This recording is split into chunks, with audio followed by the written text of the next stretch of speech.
It's actually kind of crazy how much pressure society puts on mothers to quote unquote bounce back after they've just given birth and brought a new life into the world. If you kind of think about it, your body should change, your morals should change, your values should change because you just went through this huge life-changing transition. Society's standards for women who have just given birth to bounce back and to bounce back quickly, like in a few months, in a few weeks even, you can go to that extreme, is insane. Hi guys, my name's Alexis. If you're new here, welcome to my channel. I'm so glad that you guys are here. If you have been here for a long time, thank you guys so much for coming back. I love y'all. And in today's video, I am going to be talking about how to realistically bounce back after having kids. Look, now I'm not going to be sharing with you what society pushes on women to bounce back. I'm actually giving a completely different viewpoint, and hopefully this will inspire you and show you that you don't need to go back to the person that you were before you've had this child, but on how to bounce back and become the best version of yourself after having a kid and reinventing yourself into this new and beautiful woman that you are. Look, I'm a 24-year-old mom to two under two, and I have definitely felt the pressure of society coming at me saying that I need to look exactly how I looked and I need to do exactly what I've done before having kids, right? Society tells us that we need to go back to work. Literally, some people go back like weeks after they've given birth. Weeks. And I think that is so wrong, but I'm not going to go back on this tangent. They tell us we need to go back to work. We need to continue living this life that we've lived after having the baby. Like, that is not realistic or possible, right? Let's keep in mind, we birthed a human being. We are responsible for taking care of this human being. Our life is not going to look anything like it did before. Even if you go back to work and send your kid maybe to childcare or with your grandparent or something like that, your life is not the same. And then on top of that, they throw the pressure of losing all the baby weight fast. My body, I don't know about y'all, but my body changed, stretched, and grew after I had kids. No matter what I eat, no matter how much I work out, it's just not gonna be back to the same size that it was before I had kids. Anyways, I'm making this video because I have felt the pressure. I have often caught myself thinking like I need to be fit back into my old jeans. I need to be able to do the things that I've done before having children, and I don't think that's right. But I also don't think that you have to fully give up on yourself and that you can still work on yourself and quote unquote bounce back to your greatest potential as a new mother. Tip number 1 is to run your own race. In this world of social media, it is so easy to compare our journey with other mothers' journey. We are exposed to so many different people, so many different cultures, so many different lifestyles that it can be hard sometimes to actually sit down, look at your life, and run your own race. It's so easy for us to compete, because that's what we're doing at the end of the day, compete with other women who are maybe doing things better, doing things worse, implementing things that doesn't work for your family. It is so easy to compare your life with other women and the friends around us. I'm here to tell you, you need to run your own race. I'm not gonna lie, I have been caught up in this cycle before where I'm scrolling on social media and I see a mother with her children, and honestly I feel a little bit guilty because I'm like, well, I'm not doing the things that she's doing. I'm not recording a vlog when my baby is 1 week old. I'm not recording a birth vlog. I'm not recording videos when my child was just born. Sometimes I sit and compare myself and I'm like, well, maybe I should be doing more. Maybe I should teach my toddler this way, or maybe I should feed my children this way. When I look at my life, these don't align with the values that I have, with the goals that I have. Yes, it's good to learn from other moms and get inspired by other moms, because I do think that it is good to see people who are ahead of us, and in hopes to achieve that. We are our own person, our children are their own person. We are sent to our children because they're ours. They're not somebody else's. So we need to raise them how God shows us to raise them and what we see best fit for them. All this to say, we as mothers need to run our own race. In this too, when you're running your own race, don't see others as the competition. I want to challenge you to look at yourself and you be your own competition. So let's say I have goals, right? So my goals are right here, and the only person that I'm comparing myself to is myself. So if I see myself yesterday, today I want to take a step further to better myself and encourage myself and grow myself rather than looking at another woman or another mother and her family and comparing my life to hers. I'm going to compare my life to me. I am my own competition. I can only grow from where I was and to get better out of that.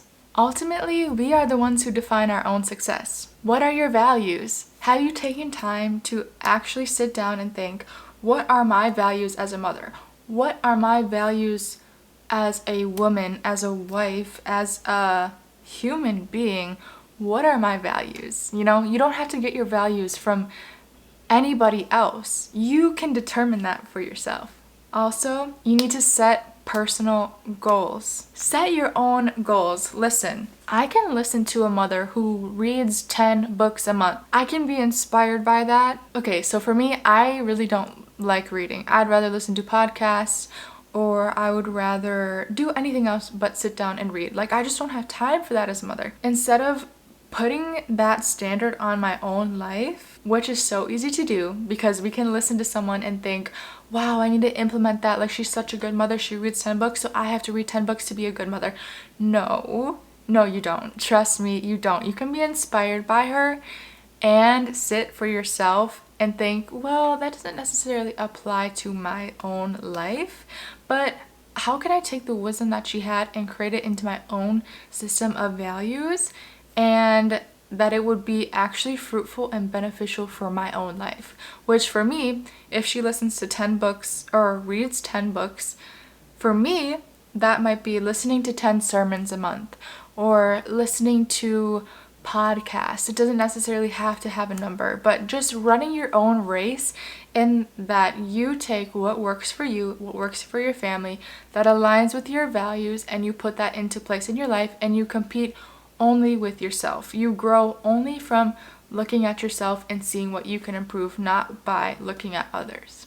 Tip number 2 is to never give up on yourself. Don't get me wrong, I've been there in the thick of postpartum, in the thick of motherhood, trying to figure everything out, where I just put my hair up in a bun, teeth aren't brushed, face isn't washed. But let me tell you, keeping up with this lifestyle of not focusing on myself or not taking care of myself only hurt me in the long run. I mean, I was feeling unmotivated.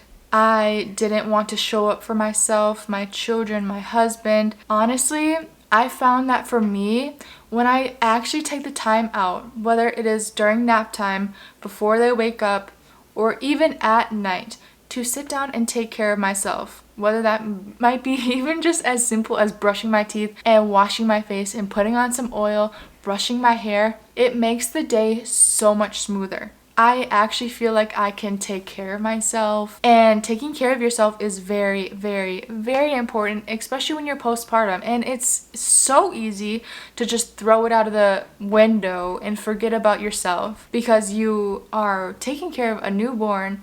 Maybe other kids are involved. It's so easy. So let me just tell you, if you want to bounce back and to feel like yourself, if you want to even just feel a sense of normalcy, I highly encourage you to just take 5 minutes, 20 minutes, an hour, whatever it is, communicate with your spouse, you might even need to shift your own personal schedule, because if you are the sole provider, maybe your husband, or maybe you don't have anyone to help, you have to make it a priority to shift your schedule. So if your kids are napping, take that time to get ready for yourself. If you have to throw in a TV show for 20 minutes while you go and take care of yourself, just do it. Trust me, you'll be able to show up, number one, for yourself, number 2 for your spouse, and number 3 for your children, you will feel better, and the people in your family and the people that are in your life will notice that. It will cause a shift in the atmosphere, in your environment.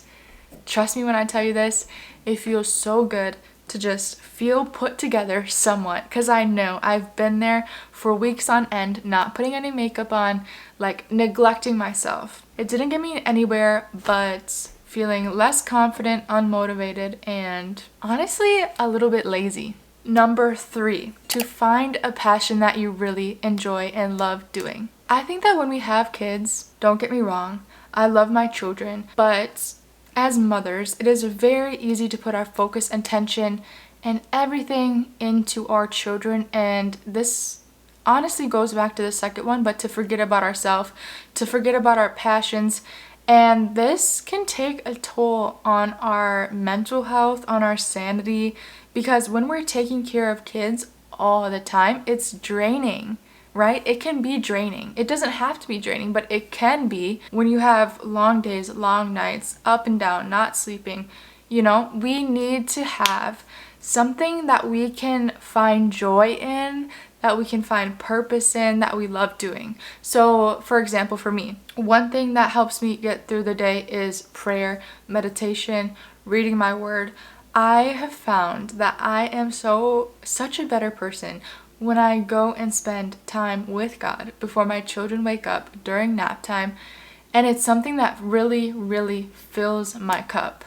I don't have patience, I don't have love, I don't have any fruit of the Spirit without prayer, without giving my day to the Lord, giving my children to the Lord. When I don't have time with God, my days are so bad.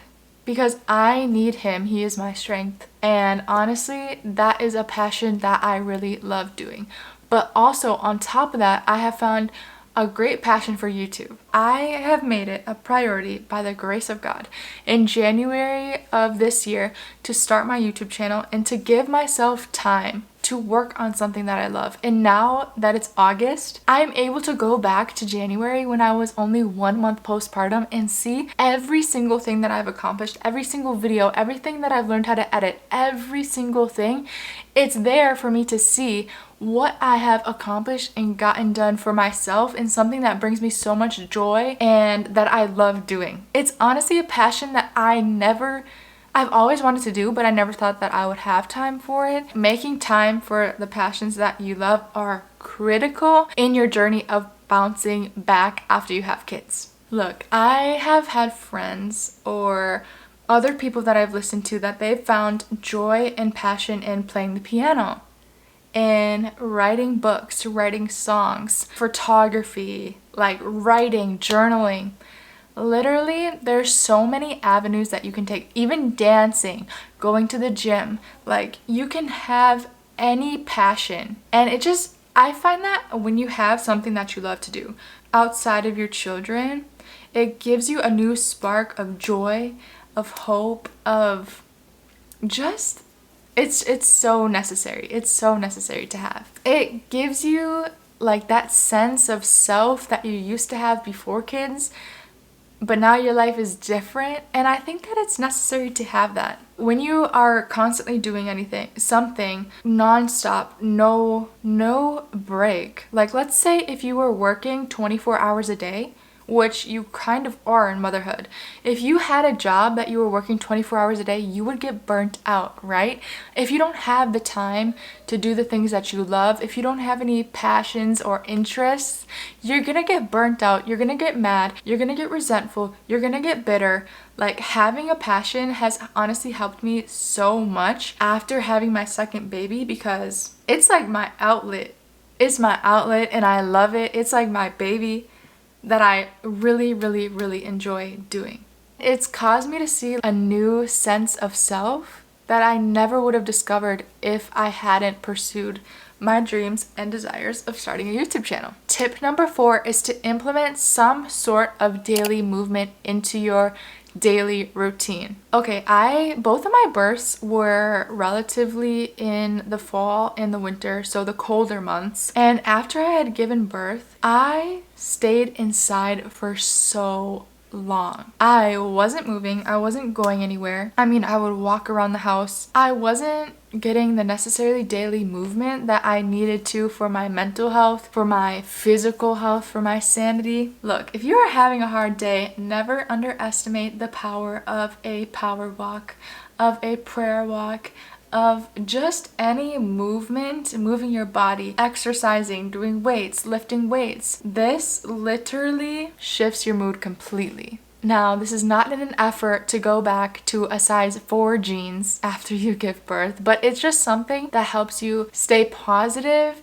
get your body moving, get things active. It helps your mind clarity, and it helps your physical body and overall well-being. Anyways, you guys, I hope you guys found these tips to be helpful and encouraging, and I hope that you can implement what worked for you with the tips that I just shared. Just remind yourself that you don't need to bounce back to the person that you were before you had kids, but it is still good to keep a sense of self, keep a sense of identity, keep working on yourself as a mother. Anyways, I love you guys. Stay tuned for more videos just like this one, and I will be back with another video soon. Bye guys, love you.